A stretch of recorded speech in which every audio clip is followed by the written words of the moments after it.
우리 함께 기도하겠습니다. 사랑의 주님, 기도하는 자리가 복된 자리인 것을 알기에 오늘도 이곳에 모였습니다. 마음을 낮추어 간구하는 심령들을 주님 기억하여 주옵소서. 주님께서 우리를 위해 흘리신 보혈의 공로를 의지하여 주님만 바라봅니다. 내 안에 아직도 남아있고 더럽고 추한 것들을 씻어주시고 정결하고 거룩한 삶으로 변화시켜 주시옵소서. 주님, 우리의 마음이 깨끗해지기 위해서는 불 속에서 금을 단련하듯이 고난과 역경의 과정이 필요하다는 것을 압니다. 사순절을 지내면서 주님의 고난에 동참하게 하옵소서. 주님의 희생을 깊이 묵상하게 하옵소서. 그리하여 고난의 자리를 지나고 영광의 자리에까지 이르도록 인도하여 주시옵소서. 우리의 영혼을 민감하게 하시고 기도를 하는 그 순간순간에 주님을 온전히 느낄 수 있도록 역사하여 주옵소서. 행여나 주님께서 침묵하시더라도 의심을 버리고 끝까지 의지할 수 있는 믿음을 주시기 원합니다. 반드시 이루어 주실 주님의 때를 기다릴 줄 아는 인내를 주시기 원합니다. 그리고 가장 최선의 응답이 무엇인지 분별할 줄 아는 지혜를 주시기를 원합니다. 말씀을 통해 새롭게 하시고 바로 세워주시고 온전케 하여 주시옵소서. 오늘도 귀한 말씀을 준비하여 선포하시는 목사님을 위해 기도합니다. 그 입술을 주장하셔서 영혼을 울리고 생명을 살리는 복된 말씀이 되도록 역사하여 주시옵소서. 예수님의 거룩하신 이름으로 기도합니다. 아멘. 오늘 우리에게 주시는 말씀 마태복음 21장 18절부터 22절까지 말씀입니다. 마태복음 21장 18절부터 22절까지 말씀 우리 같이 한 목소리로 함께 읽도록 하겠습니다. 새벽에 성 안으로 들어오시는데 예수께서는 시장하셨다. 마침 길가에 있는 무화과 나무 한 그루를 보시고 그 나무로 가셨으나 잎사귀 밖에는 아무것도 없으므로 그 나무에게 말씀하셨다. 이제부터 너는 영원히 열매를 맺지 못할 것이다. 그러자 무화과 나무가 곧 말라버렸다. 제자들은 이것을 보고 놀라서 말하였다. 무화과 나무가 어떻게 그렇게 당장 말라버렸을까? 예수께서 그들에게 말씀하셨다. 내가 진정으로 너희에게 말한다. 너희가 믿고 의심하지 않으면 이 무화과 나무의 한 일을 너희도 할 수 있을 뿐 아니라 이 산더러 들려서 바다에 빠지라 하고 말해도 그렇게 될 것이다. 또 너희가 기도할 때에 이루어질 것을 믿으면서 구하는 것은 무엇이든지 다 받을 것이다. 아멘. 하나님의 말씀이었습니다. 우리 이 시간 잠시 말씀을 우리 마음으로 음미하면서 함께 묵상으로 잠시 기도하겠습니다.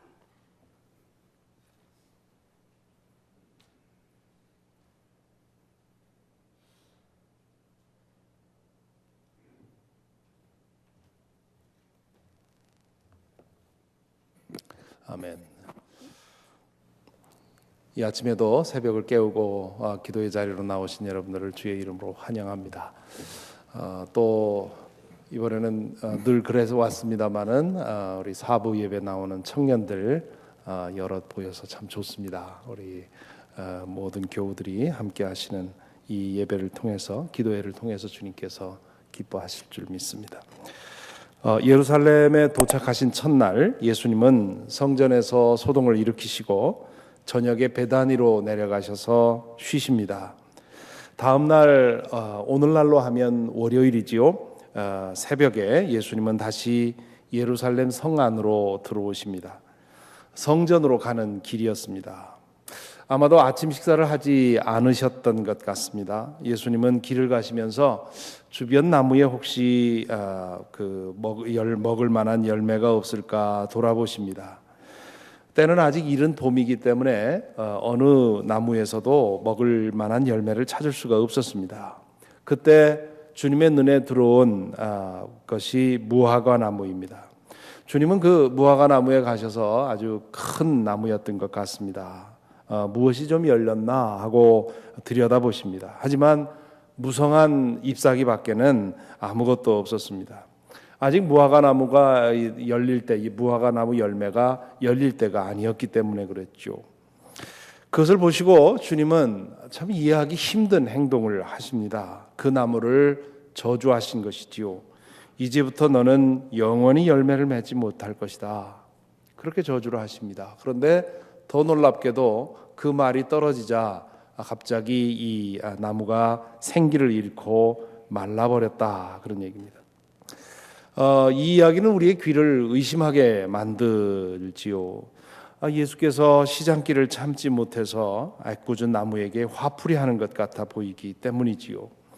배가 고프거나 좀 신경이 피곤해지면 신경이 예민해지고 짜증이 나는 것은 당연한 일입니다. 하지만 예수님이 그러셨다는 것은 이게 상상이 되지를 않지요. 정말 그랬다면 마가나 또 마태복음 이 복음서 저자들이 그 얘기를 적어 넣었을 리가 없습니다. 그러므로 우리는 이 이야기를 읽으면서 예수님이 어떻게 이렇게 할 수 있어? 라고 질문할 것이 아니라 예수님이 이런 분이 아닌데 이렇게 했다면 필경 무슨 이유가 있겠구나 그렇게 생각을 해야 되겠죠. 우리는 자주 이런 잘못을 범하곤 합니다. 평소에 잘 알고 지내던 사람이 어떤 경우에 전혀 그 사람답지 않은 그런 행동을 할 때가 있지요. 그럴 경우 저 사람이 저런 사람이었어? 하고 그 하나의 행동으로 그 사람을 판단하는 경우가 있습니다. 사실은 저 사람이 저런 사람이 아니니까 무슨 이유가 있겠지 이렇게 생각해야 옳은 것이지요. 오래전에 읽은 어느 목사님의 칼럼의 기억이 납니다. 꽤 규모가 큰 이민교회를 섬기는 분의 이야기입니다. 그분이 섬기는 교회의 장로님이 어느 다른 교회 교인과 식사를 하는데 그러더랍니다. 당신 교회 목사를 내가 어느 아주 고급 음식점에서 나오는 걸 봤다고 큰 교회 목사라서 아마 그런 거에 익숙한 거 아니냐 뭐 그런 식으로 얘기를 했다는 거지요. 그러자 그 장로님이 그렇게 대답을 했다는 겁니다. 우리 목사님이 그럴 뿐은 아니지만 정말 그랬다면 무슨 이유가 있을 겁니다. 저는 그 글을 읽으면서 그 목사님과 그 장로님 사이에 만들어진 그 든든한 신뢰를 느낄 수 있었습니다. 오늘의 이야기를 읽으면서 우리는 이와 같은 방식으로 생각을 해야 되는 것이지요. 우리가 아는 예수님은 짜증을 내실 분도 아니지만 혹시 그랬다면 무슨 이유가 있을 거 아니냐 질문해야 되는 거지요. 아니, 주님께서는 짜증이 나서 무화과 나무를 저주하신 것이 아닙니다. 말 한마디도 그냥 흘려보내는 분이 아닌 예수님이 이렇게 하셨다면 거기에 무슨 이유가 있는 것이지요. 그렇다면 왜 주님은 무화과 나무를 저주하셨을까요? 그 대답은 잎사귀밖에 아무것도 없으므로 라는 구절에 담겨 있습니다.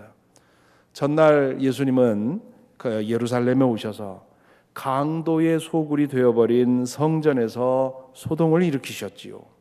얼마나 그분의 마음이 심란했겠습니까? 그날 밤 베다니에 있는 친구 나사로의 집에서 하룻밤을 쉬면서 주님은 그 하나 거룩한 하나님의 집이 강도의 소굴이 되어버린 것으로 인해서 얼마나 괴로워하셨겠습니까? 아마도 한잠도 못 주무셨을지도 모릅니다.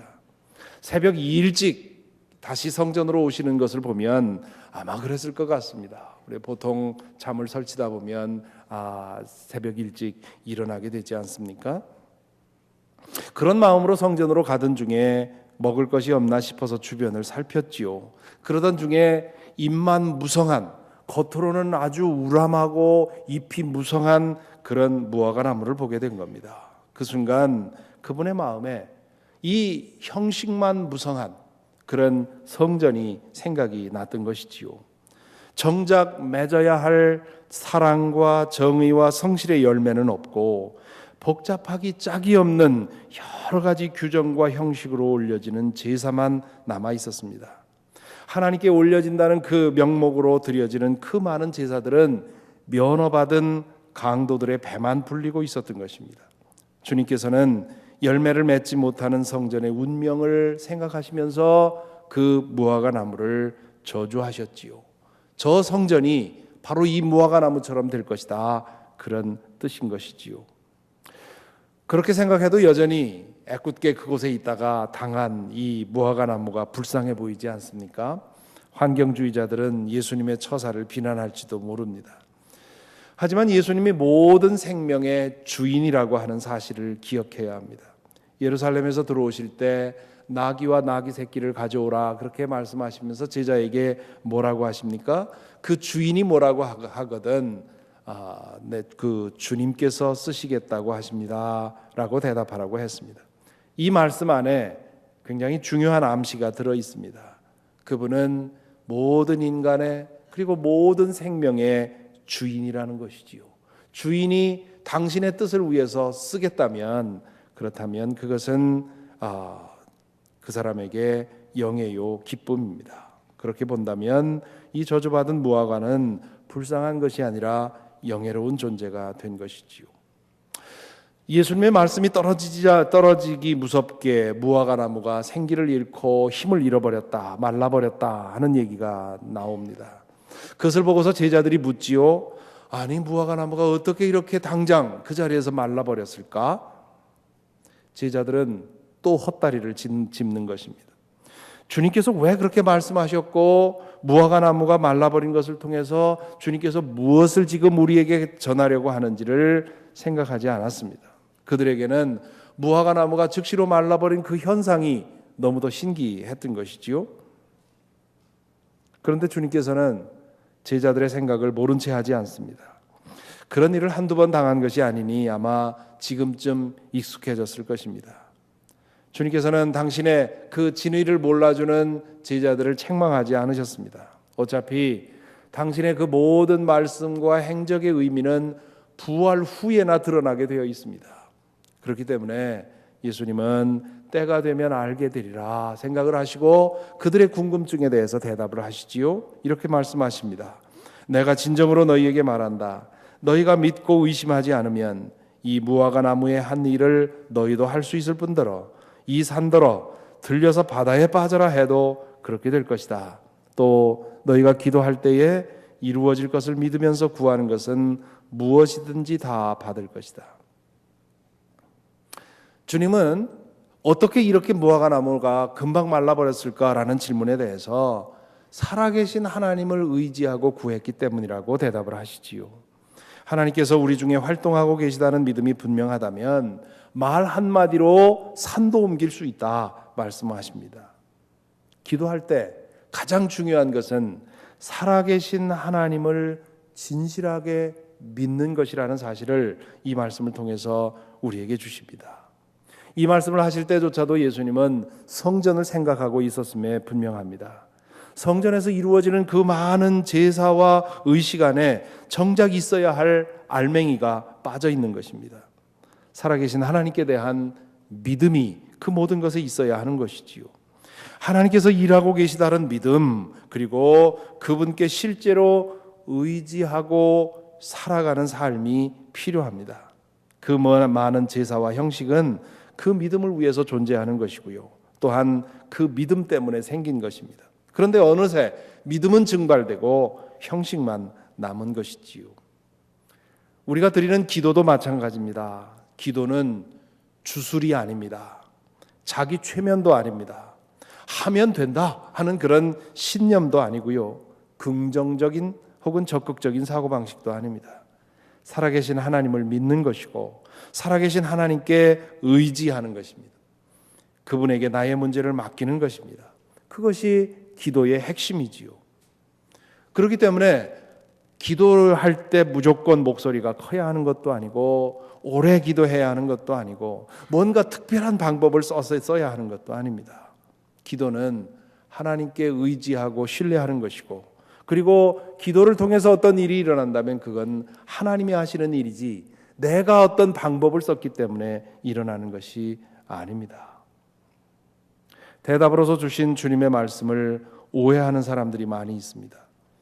우리의 욕심이 이 말씀을 우리 멋대로 해석하게 만들어주지요.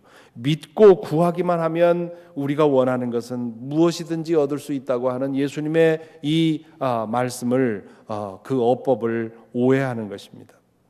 신문 뉴스를 보신 분들은 알겠지만 얼마 전에 스네이크 핸들러 이야기가 뉴스에 났습니다. 미국의 오순절 교파 안에는 예식 중에 뱀을 다루는 그런 의식을 하는 교회가 있습니다. 버지니아도 있다고 얘기를 들었는데요. 그들을 가리켜서 스네이크 핸들러라고 하는데, 그들은 마가복음 16장 18절, 즉 손으로 뱀을 집어들며 독약을 마실지라도 절대로 해를 입지 않을 것이다 라는 말씀을 고지곳대로 믿고 독사를 맨손으로 다루는 겁니다. 이 교파에 속한 제이미 쿠츠라고 하는 목사가 TV 리얼리티 쇼에서 나와서 독사를 다루다가 물렸습니다. 그 방송을 진행하는 사람들이 치료받기를 구했으나 아니다, 나는 이 독사에 물려도 죽지 않는다, 하나님이 나를 보호해 주실 것이다고 그렇게 고집하는 바람에 숨졌다는 것이지요. 믿고 기도하면 무엇이든지 얻을 수 있다는 믿음이 성경에 나와 있는 이적을 모방하는 그런 믿음이 그런 믿음으로 잘못 해석되는 경우가 있습니다. 이것은 하나님의 말씀을 자기 욕심대로 왜곡한 것입니다. 인간의 욕심은 참으로 교활해서 그 어떤 것이라도 자기에게 유리하게 왜곡시키는 능력을 가지고 있습니다. C.S. 루이스가 한 유명한 말이 있습니다. 하나님은 모든 일을 하실 수 있지만 무슨 일이든 하는 것은 아니다. God can do all things but won't do anything. 아무 일이나 하시지는 않는다. 사람을 모아놓고 독사를 다루면서 하나님께서 안전하게 해주실 것이라고 과시하는 것은 하나님을 시험하는 일이지요. 하나님은 꼭 필요한 일이라면 산이라도 움직이시지만 그러나 아무 일이나 하지는 않으십니다. 우리가 믿고 구하기만 하면 무엇이든지 이루어 주시는 분이라면 우리가 믿는 하나님은 알라딘의 요술램프에 나오는 지니와 별로 다르지 않습니다. 지니는 생각하지 않고 무조건 무한한 능력만 가지고 있고 생각은 없는 존재입니다. 주인이 아무리 비윤리적인 것을 시켜도 그 능력으로 하는 존재지요. 하지만 우리가 믿는 하나님은 전능하시면서 또한 전지하신 분입니다. 아무 것이든지 구한다고 응답해 주시는 것은 아닙니다. 그렇다면 왜 예수님은 이런 말씀을 하셨습니까? 아무 것이나 구하라는 뜻으로 말씀한 것이 아니라 믿음으로 기도하라는 뜻으로 말씀하셨습니다. 아니, 기도하는 사람이 믿음으로 기도하지 믿음 없이 기도하는 사람도 있습니까? 물으실지 모르겠습니다. 여러분의 기도를 잘 살펴보시기 바랍니다.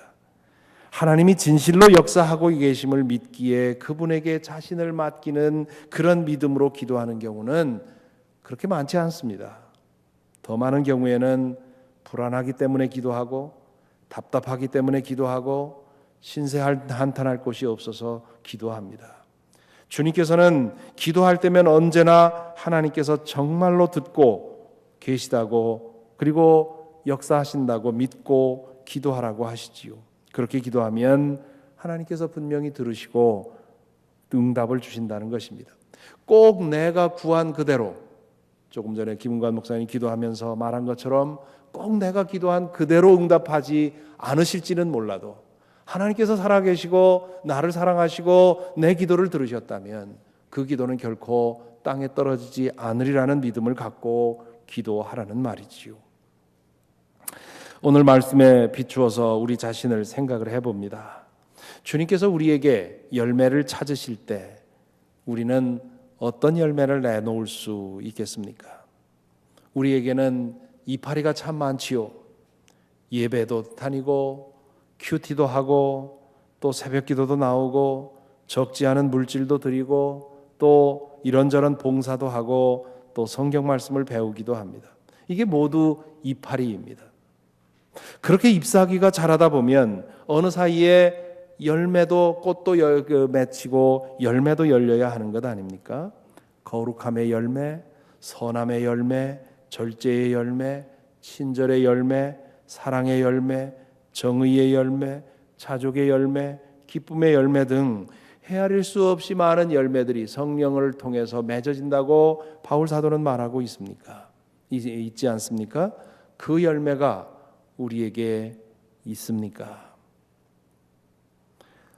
이 질문 앞에서 자신 있는 사람은 별로 없을 것입니다. 자신을 제대로 아는 사람이라면 겸손히 고개 숙이고 기도해야 할 것입니다. 주님께서 찾으시는 열매가 우리의 생각 속에, 우리의 말 속에, 우리의 행동에 맺혀지기를 구해야 할 것입니다. 그냥 답답해서 구하는 것이 아니라 주님께서 진실로 내 안에서 활동하고 계시다는 사실을 믿고 구한다면 주님께서 필경 그 소원을 이루어 주실 것입니다. 우리 안에서 주님께서 찾으시는 열매가 맺어지는 것은 말 한마디로 산을 옮기는 것만큼이나 혹은 그보다 더 큰 기적이라고 할 수 있습니다. 그래서 더욱 마음을 낮추고 더욱 간절히 기도합니다. 주님, 내 안에 살아계시니 내 안에 주님께서 찾으실 만한 열매를 맺어 주옵소서. 그렇게 우리가 기도한다면 필경 주님께서는 그 기도를 응답해 주실 줄로 믿습니다. 찬송가 380장 함께 부르겠습니다.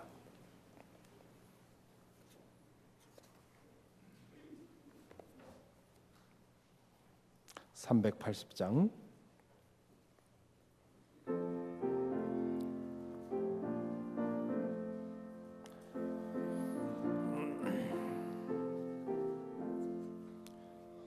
나의 생명 되신 주님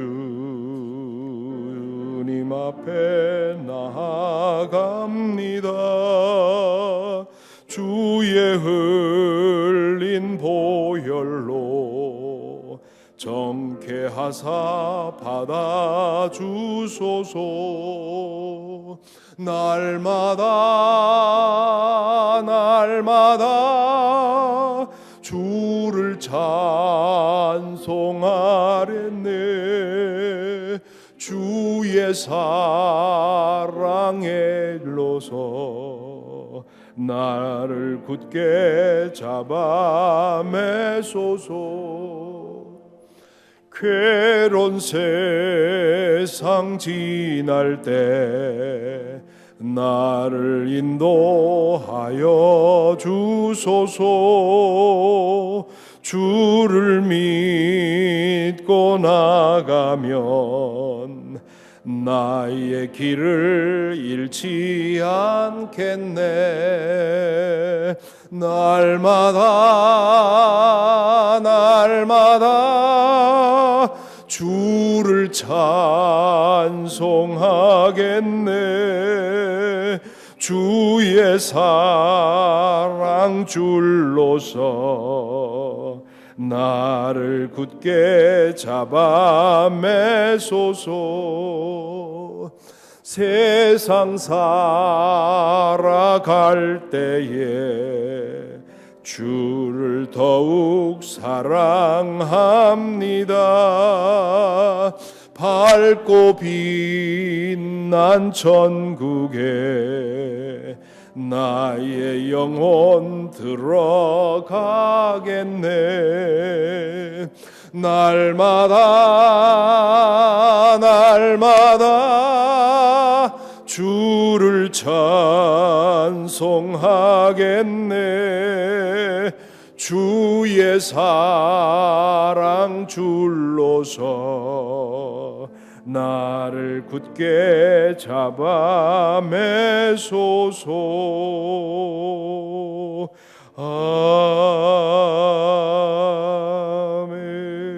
아멘. 기도하겠습니다. 먼저 오늘 말씀에 우리 자신을 비추어 보십시다. 주님께서 무화과 나무를 보시고 그 무성한 잎을 보시고는 무엇이 좀 열렸는가 보셨습니다. 과연 우리의 이 많은 잎사귀가 주님에게 보일 때 주님은 우리 안에서 어떤 열매를 찾으시겠습니까? 우리가 생각해도 우리에게는 잎사귀가 많습니다. 그런데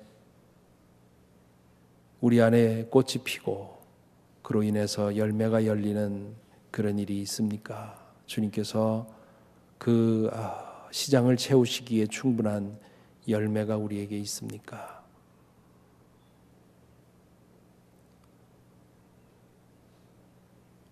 우리 자신을 돌아보시면서 어떤 열매가 맺혀 있는가? 과연 주님께 이 열매를 내어드릴 수 있겠는가? 돌아보시면서 혹시 열매가 있다면 주님 감사합니다. 내가 한 일이 아닙니다. 주님께서 성령을 통해서 내 안에서 부족하지만 이런 열매를 맺어 주셨습니다. 감사합니다. 우리의 열매를 더욱더 충만케 하옵소서 기도해야 할 것이고요. 그러나 더 많은 경우에는 주님께 내놓을 열매가 없다는 사실을 깨달을 것입니다. 주님께서는 잎사귀를 원하는 것이 아니라 열매를 원하십니다. 우리가 하는 모든 그 활동이 좋은 열매를 맺는 것이 되어야 할 텐데 오늘 또 주께서 내 안에 계셔서 내 말과 내 생각과 내 행실을 통해서 열매를 맺어 주옵소서 기도해야 하겠습니다. 이 시간 우리 함께 소리를 내서 우리 자신을 위해서 우리에게 성령께서 맺어 주시는 그 열매가 주님께서 찾으시는 열매가 맺어질 수 있도록 함께 기도하겠습니다. 함께 기도하십시다. 아버지 하나님, 오늘의 말씀을 통해서 우리에게 깨우침을 또한 허락하여 주시니 감사를 드립니다. 오 주님, 우리의 잎사귀가 많습니다. 겉으로 볼 때 무성해 보이는 우리의 신앙의 나무에 주님께서 찾으실 만한 열매가 있는지 아버지 이 시간 주님 두려움으로 주님 앞에 기도합니다. 성령의 열매가 우리 안에 맺혀지고 주님 그 열매가 주님께 그리고 우리 이웃들에게 주님 배불리게 하는 그런 열매가 되어야 할 텐데 아버지 하나님 우리가 부족합니다. 아버지 하나님 앞에 주님 앞에 우리가 부족합니다. 오 주님 부끄럽습니다. 저희를 붙들어 주시옵소서. 저희의 마음의 생각과 저희의 말과 저희의 모든 행동 속에 주님 감사의 열매, 기쁨의 열매, 정의의 열매, 사랑의 열매, 헌신의 열매, 주님 봉사의 열매, 선교의 열매, 전도의 열매가 주님 맺어질 수 있도록 인도하여 주옵소서. 그리하여서 주님 우리의 이 신앙이 나만을 위한 신앙이 아니라 나의 안위를 위한 신앙이 아니라 주님을 위한 우리의 믿음이 되게 하여 주시옵시고 또한 이 믿음을 통해서 우리의 이웃들이 살찌는 이익을 얻는 그런 우리의 믿음이 될 수 있도록 아버지 하나님 지켜주시고 인도하여 주옵소서. 우리의 기도를 고쳐주시옵소서. 진실로 하나님께서 우리 중에 계시며 우리 중에 역사하고 계시다는 믿음을 가지고 기도하는 우리가 될 수 있도록 주님 이끌어 주시옵소서. 오늘은 고난받는 형제 자매들을 위해서 기도하는 날입니다. 우리 교회 안에도 이제 여러 가지 이유로 어려움을 당한 형제 자매들이 많이 있습니다. 특별히 육신적인 질병으로 고통받는 이들 기억해야 하겠습니다. 이 자리에도 사랑하는 아내, 사랑하는 딸, 남편 혹은 자신을 위해 그런 기도의 제목을 가지고 나온 분들이 여럿 계십니다. 또한 여러분도 여러분 속회에서 혹은 여러분 가족에서 여러분 주변에서 기도가 필요한 이들을 알고 있을 것입니다. 중보의 기도는 주님 앞에 침상을 이용해서 중풍병자를 옮겨놓은 것처럼 우리의 기도를 통해서 그 사람을 주님의 임재 앞에 옮겨놓는 일입니다. 이 시간 우리 함께 우리의 사랑하는 사람들을 주님의 임재 앞에 옮겨놓으십시다. 우리의 사랑하는 사람들뿐만 아니라 이 세상에 수많은 고통받는 사람들, 재정적으로 또한 육신적인 질병으로, 마음의 질병으로, 관계의 문제로, 신분의 문제로 수많은 문제로 어려움을 당하는 이들이 있습니다. 그들을 주님의 임재 앞에 옮겨놓는 중보의 기도를 이 시간 다시 한번 소리를 내서 함께 기도하겠습니다.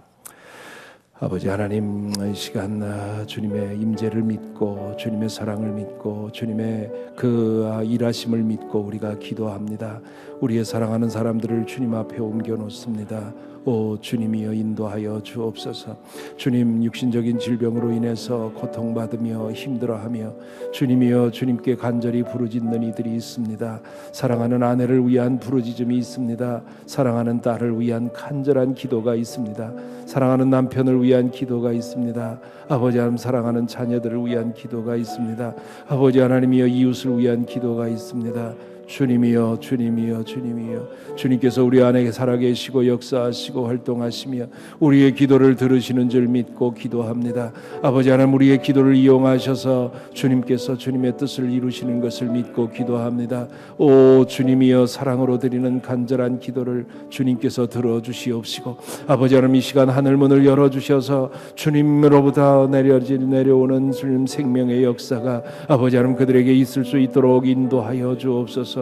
주여 임하여 주옵소서. 주여 임하여 주옵소서. 치유의 영이여 임하여 주시옵시고 치유의 영이여 저들을 사로잡아 주시어서 아버지 하나님 강건함을 얻을 수 있도록 인도하시고 온전함을 얻을 수 있도록 아버지 하나님 인도하여 주옵소서. 어려움 중에 있는 이들 주님 기억합니다. 신앙적인 시험에 들어서 영적인 어려움에 있는 이들을 위해 기도합니다. 주님이여 강한 손을 펼쳐 주셔서 그들을 그곳에서 꺼내 주시옵시고 아버지 하나님 경제적인 어려움 또한 마음의 질병 주님 여러 가지 문제로 인해서 어려움을 당하는 이들을 위해 기도합니다. 오 주님이여 주님의 그 강한 손을 펼쳐 주셔서 그들을 인도하여 주시옵시고 빛 가운데 생명 가운데 주여 은혜 가운데 인도하여 주셔서 주님의 은총을 힘입도록 인도하여 주시옵소서.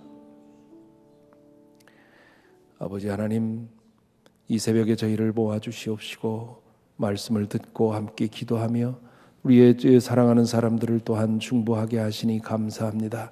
우리의 기도의 문을 열어주셨사오니 이제 주님 앞에 기도할 때에 우리 각자의 앉은 자리가 성전이 되게 하여 주시옵시고 주님 우리의 기도 들어주시며 또한 우리도 주님의 음성 들을 수 있도록 인도하여 주시옵소서. 오늘 하루도 주님 우리가 살아가는 동안 혼자 살지 않게 하여 주시옵시고 우리 중에 함께 하시는 주님과 동행할 수 있도록 인도하여 주옵소서. 오 주님, 오늘도 우리의 마음의 모든 생각과 입술의 모든 말과 우리 손과 발의 모든 것들이 주님 앞에 아름다운 향기로운 제물로 연락되기를 원합니다. 오늘 하루의 삶을 주님 앞에 바치오니 온전히 사로잡아 주셔서 오늘 하루 모든 일을 통해서 영광 받아 주시옵시고 우리를 통해서 주의 빛을 드러내어 주시옵소서. 우리 주 예수 그리스도 이름으로 기도하옵나이다.